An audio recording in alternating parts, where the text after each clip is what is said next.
everybody, we're going to solve basic trig equations, linear in form, and we want to solve on the interval of between 0 and 2 pi. So I'm going to take this, and we're also going to do some ones with square roots in them, where you have to take the square root of both sides. So we're going to also do the square root ones on this video. So you basically solve this like you do any equation. We're first going to subtract negative square root of 3 from both sides. I'm going to go a little slower on this one. So we get negative square root of 3. And then you divide both sides by 2. And then you get sine of theta equals negative square root of 3 over 2. Now, if you've been doing trig for a while, you know that there's two solutions in which sine of theta is negative square root of 3 over 2. So your two solutions would be, your first angle would be 4 pi over 3, and that's Boolean notation. Your angle is 5 pi over 3. Remember, sine is negative in quadrant. This is in quadrant 3. This is in quadrant 4. And that's basically all you're doing. All right, okay, let's start with the next ones and go a little faster. So we have cosine, and I'm going to do this one a little different. Let's see. We have 1 minus cosine of theta is 1/2. So basically, I'm going to move the cosine on the right. So I'm going to add cosine to both sides, and I'm going to subtract 1/2 from both sides. And when you do that, you're going to get 1 minus 1/2 equals cosine of theta. And I should have subtracted 1/2 here and added the cosine on both sides. Okay, so we get 1/2 equals cosine of theta. Now, I'm going to write this, and it has two solutions, but I'm going to write this in general form. So for all angles, it would be pi over 3 plus 2k pi. And that k just means the number of rotations. So, you know, on the unit circle, and keep going around and around. And my other angle is 5 pi over 3 plus 2k pi. And k is any integer, so it's any integer there. But they want it between 0 and 2 pi. And so basically, I'm only going to use pi over 3 and 5 pi over 3. And I'm going to start writing my solution set as pi over 3 and 5 pi over 3. It's just a little shorter. Okay? The next one, we have the square root ones. And I find my students always miss this one, because when you're going to divide both sides by 4, so you get cosine squared of theta is 1/4. Now, when you square root both sides, what students forget to do is do plus and minus. And so, anytime you square root, always put the plus and minus. So this is going to give you cosine of theta equals plus or minus 1/2. Therefore, for this one, we have on the interval, we can do it this way. We have theta equals pi over 3 plus k pi.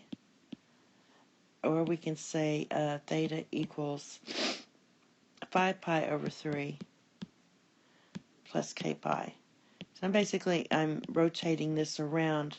This is where k is any integer. And I'm rotating this around every 180 degrees. So it captures the plus and minus part. But in this case, we have 4 solutions. Because you're doing plus and minus 1/2. So you can get pi over 3, 2 pi over 3, 4 pi over 3, and 5 pi over 3. And this is when we're only doing the interval between 0 and 2 pi. Okay? The next one, the same thing. What we're going to do with this is square root both sides. And don't forget your plus and minus. We really want the solutions from 0 to 2 pi on this set.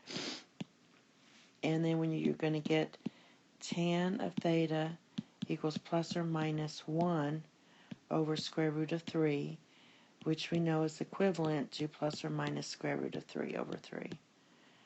And basically, if you write for all solutions, what you'll write is your angle equals pi over 6 plus k pi, or your angle is 5 pi over 6 plus k pi, where k belongs to any integer. And we only want the interval from 0 to 2 pi. So I'm just going to pull everything out from there, and we're going to get pi over 6, 5 pi over 6, 7 pi over 6, and 11 pi over 6. Alright? If you'd have taken this k, remember we're going from 0 to 2 pi.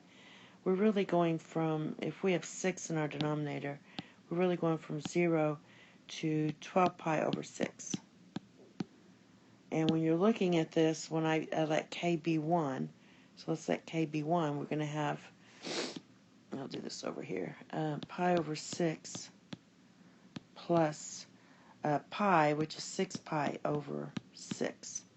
And that gives you the 7 pi over 6. And if I let this k be 1, that would be 5 pi over 6 plus 6 pi over 6, which is 11 pi over 6. Both of these are less than 12 pi over 6. Okay, we have two more, and I'm going to go a little faster now. I'm going to add the 1, so you're going to get 2 sine squared of theta equals 1. Divide both sides by 2, so you get sine squared of theta equals 1/2. Then we're going to square root both sides. You get plus and minus. And so we have sine of theta equals plus and minus 1 over square root of 2, which we know that's plus or minus square root of 2 over 2. And most of y'all know, and we want on the interval from 0 to 2 pi. So most of us know the 45-degree ones there. So we know that this one belongs to the solution set, since we're doing plus and minus pi over 4, 3 pi over 4, 5 pi over 4, and 7 pi over 4. Okay, and the last one, we're going to add 3 to both sides. So you get 4 cosine squared of theta equals 3. You divide both sides by 4. So you're going to get cosine squared of theta is 3/4. And then we're going to square root both sides. Don't forget your plus and minus. So you get cosine of theta equals plus or minus square root of 3 over 2. And then just looking at your unit circle, we know we're going to have 4 solutions. And those solutions will be pi over 6, 5 pi over 6, 7 pi over 6, and 11 pi over 6. Okay, that's all. The second set is very similar to this set if you need more practice. And then after that, we will deal with trig equations where the arguments are not theta, they're actually 2 theta, 3 theta, like that. Thank you and have a nice day. Bye-bye.